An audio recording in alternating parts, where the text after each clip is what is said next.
दोस्तों, आज की इस वीडियो में हम बात करेंगे प्रधानमंत्री के बारे में।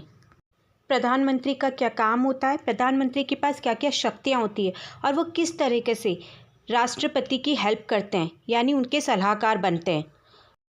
ये सब जानेंगे आज हम इस वीडियो में। भारतीय संविधान के अनुसार प्रधानमंत्री केंद्र सरकार के मंत्रिपरिषद का प्रधान और राष्ट्रपति का मुख्य सलाहकार होता है। प्रधानमंत्री भारत सरकार की कार्यपालिका के प्रमुख होते हैं और सरकार के कार्यों को लेकर संसद के प्रति जवाबदेह होते हैं। मतलब ये कि हमारे संविधान में सरकार की संसदीय व्यवस्था में राष्ट्रपति केवल नाम मात्र के कार्यकारी प्रमुख होते हैं। वास्तविक जो कार्यकारी शक्तियाँ होती है वो प्रधानमंत्री के पास होती है। प्रधानमंत्री अपनी सभी शक्तियों का उपयोग राष्ट्रपति के जरिए से करते हैं और प्रशासन का कार्य प्रधानमंत्री अपने मंत्रिमंडल की सहायता से करते हैं। अब अगर हम इसे ऐसे कहें कि राष्ट्रपति राज्य का प्रमुख होता है तो प्रधानमंत्री सरकार का प्रमुख होता है, तो ये कहना गलत नहीं होगा। हमारे संविधान में प्रधानमंत्री के निर्वाचन और नियुक्ति के लिए कोई स्पेशल प्रोसेस नहीं है। अनुच्छेद 75 में मंत्रिपरिषद और प्रधानमंत्री का वर्णन किया गया है और उसमें साथ साथ ये भी कहा गया है कि राष्ट्रपति केवल प्रधानमंत्री की नियुक्ति करेंगे। लेकिन इसका मतलब ये बिल्कुल नहीं है कि राष्ट्रपति किसी भी व्यक्ति को प्रधानमंत्री बनाने के लिए स्वतंत्र है।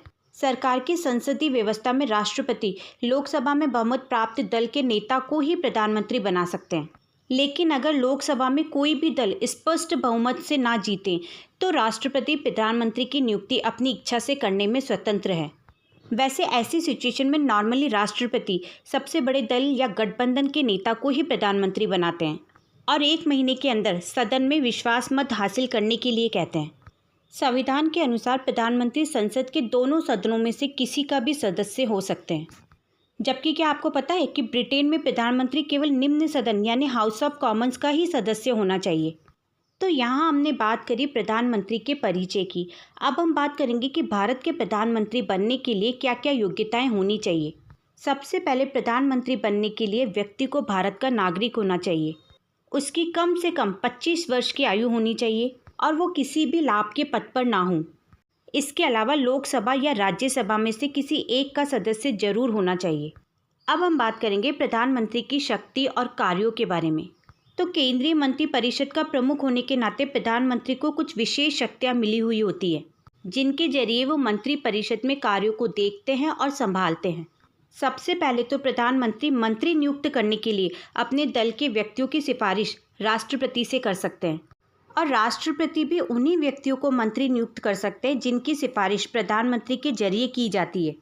प्रधानमंत्री ही अपने मंत्रियों को उनके अलग अलग विभागों का बंटवारा करते हैं और उनमें फेरबदल भी कर सकते हैं।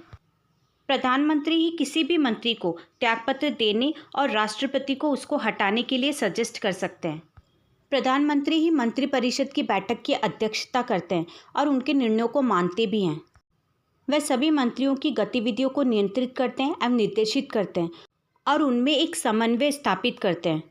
प्रधानमंत्री अपने पद से त्यागपत्र देकर मंत्रिमंडल को भंग कर सकते हैं, क्योंकि प्रधानमंत्री परिषद के प्रमुख होते हैं। इसलिए जब प्रधानमंत्री त्यागपत्र देते हैं या फिर उनकी मृत्यु हो जाती है तो फिर जो दूसरे मंत्री है वो भी अपना काम नहीं कर सकते। मतलब ये कि प्रधानमंत्री की मृत्यु या त्यागपत्र से ही मंत्रिपरिषद खुद ही भंग हो जाती है। फिर उसमें कुछ नहीं बचता, उनके मंत्रियों को भी त्यागपत्र देना पड़ता है। वहीं दूसरी ओर किसी दूसरे मंत्री की मृत्यु या त्यागपत्र पर केवल खाली जगह होती है, जिसे भरने के लिए प्रधानमंत्री स्वतंत्र होते हैं। प्रधानमंत्री मंत्रिमंडल व राष्ट्रपति के बीच के महत्वपूर्ण कड़ी का काम करते हैं, जो एक तरह से कम्युनिकेशन का काम करते हैं। मतलब कम्युनिकेशन गैप को मिटाने का काम करते हैं। देश में जब भी चुनाव होते हैं प्रधानमंत्री को ध्यान में रखकर वोट दिए जाते हैं। अगर देश पर किसी भी प्रकार का कोई भी संकट आ जाता है तो प्रधानमंत्री का काम होता है कि उस संकट से देश को कैसे बचाया जाए। ये जिम्मेदारी प्रधानमंत्री की होती है। यानी कि आपातकाल के दौरान राजनीतिक स्तर पर छाए संकट का प्रबंधक होता है प्रधानमंत्री। देश के लिए जितनी भी महत्वपूर्ण घोषणाएं होती हैं वो प्रधानमंत्री के द्वारा ही की जाती है, जैसे महिलाओं के लिए, बाल विकास के लिए या फिर बिजली या जल विभाग के लिए। तो ऐसी जितनी भी घोषणाएं होती हैं वो प्रधानमंत्री के द्वारा ही की जाती है। विदेश नीति के निर्माण में भी महत्वपूर्ण भूमिका निभाते हैं प्रधानमंत्री। प्रधानमंत्री तीनों सेनाओं के राजनीतिक प्रमुख होते हैं, जैसे जल सेना, वायुसेना और थल सेना। इसके साथ साथ ही प्रधानमंत्री राष्ट्रीय विकास परिषद, राष्ट्रीय एकता परिषद, अंतर्राज्यीय परिषद और राष्ट्रीय जल संसाधन परिषद के अध्यक्ष होते हैं। प्रधानमंत्री की जो भी शक्तियाँ होती है वो उन्हें मिले बहुमत पर निर्भर करती है। अब हमने ये तो जान लिया कि उनके क्या क्या कार्य हैं और उनके पास क्या क्या शक्तियाँ हैं, लेकिन वो उनको पूरी तरह से यानी स्वतंत्र रूप से अपनी शक्तियों का यूज़ कब कर सकते हैं, यानी शक्तिशाली फैसले कब ले सकते हैं। तो देखो, अगर पूर्ण रूप से बहुमत की सरकार है तो स्वतंत्र व शक्तिशाली प्रधानमंत्री का पद होगा। अगर पूर्ण रूप से बहुमत की सरकार होगी तो फिर वो स्वतंत्र रूप से कार्य करेंगे, फिर उन्हें किसी भी दूसरी पार्टी के जरिए या दूसरे दलों के जरिए काम नहीं करना पड़ेगा। और अगर गैर गठबंधन की सरकार होगी तो प्रधानमंत्री का जो पद है वो कमज़ोर हो जाएगा, क्योंकि फिर उन्हें गठबंधन सरकार के सभी दलों पर निर्भर रहना पड़ेगा। क्योंकि क्या होता है, अगर कोई भी दल अविश्वास प्रस्ताव पेश कर देती है तो प्रधानमंत्री के पद पर खतरा मंडराने का डर होता है।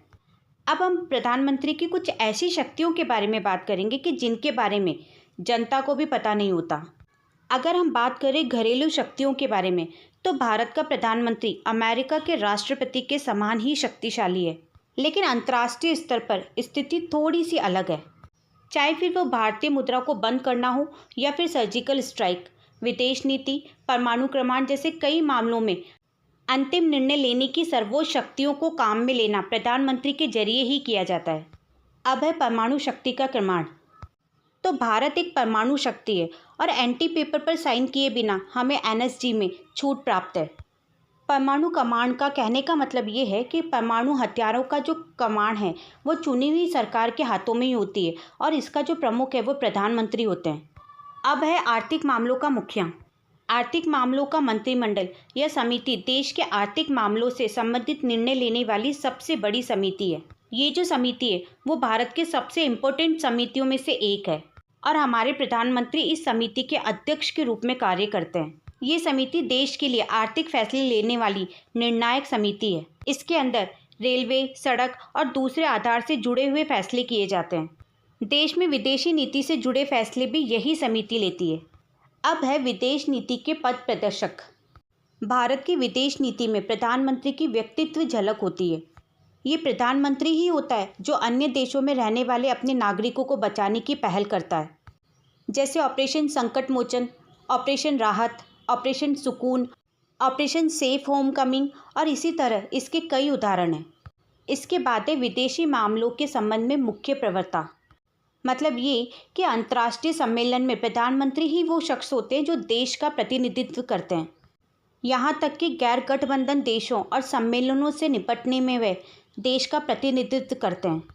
तो दोस्तों, प्रधानमंत्री ही एक ऐसे व्यक्ति हैं जो पूरी तरह से देश की परिस्थितियों को बदल सकते हैं।